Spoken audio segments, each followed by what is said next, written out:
সমালোচনা হয়েছে 12 পৃষ্ঠার ফর্ম।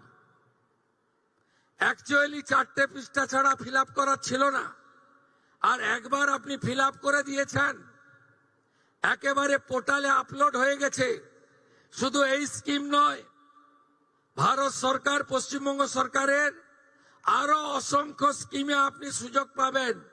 আপনাকে আর দ্বিতীয়বার ফর্ম ফিল আপ করতে হবে না। তাই আপনারাও সহযোগিতা করেছেন, আমরাও আপনাদেরকে, আপনাদের ধৈর্যকে আমরা কুর্নিশ জানাই। আমরা 4 দিন ব্যাপী যে জনকল্যাণ শিবির করেছিলাম, এই জনকল্যাণ শিবিরে 8,15,000 দিদি এবং বোন অন্নপূর্ণা যোজনায় নাম নথিভুক্ত করেছিলেন।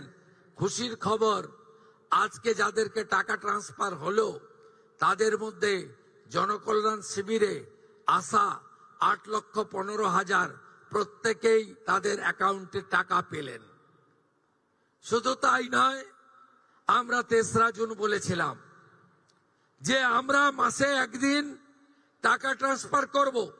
এই ধরনের বড় অনুষ্ঠান হবে না, কিন্তু প্রত্যেক মাসেই আপনারা টাকা পেয়ে যাবেন অ্যাকাউন্টে।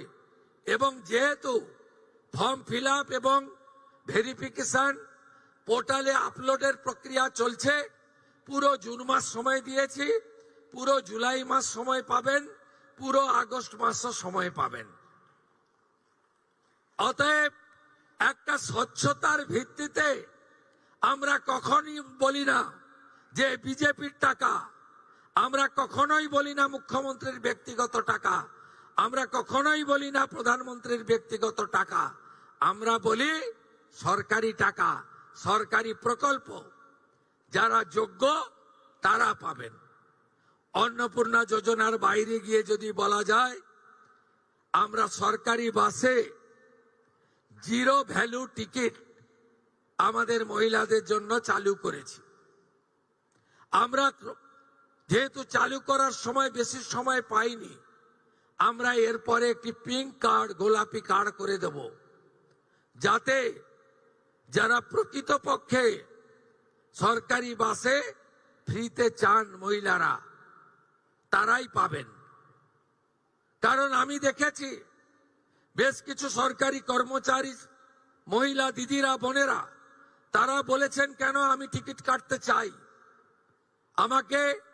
আমি টাকা পাচ্ছি, সরকার আমাকে বেতন দিচ্ছে, আমি উপযুক্ত অর্থ পাচ্ছি, আমি ফ্রিতে অফিস যাত্রা করতে চাই না।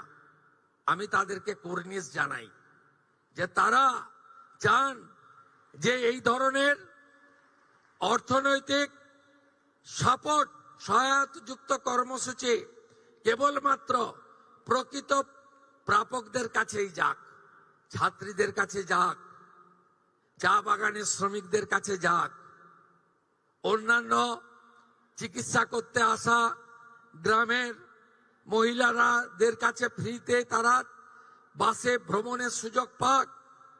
তাই আমরা একটি পিঙ্ক কার্ড তৈরি করে দেব, তার ফলে যাদের সরকারি বাসে ফ্রি প্রয়োজন সেটা পাবেন।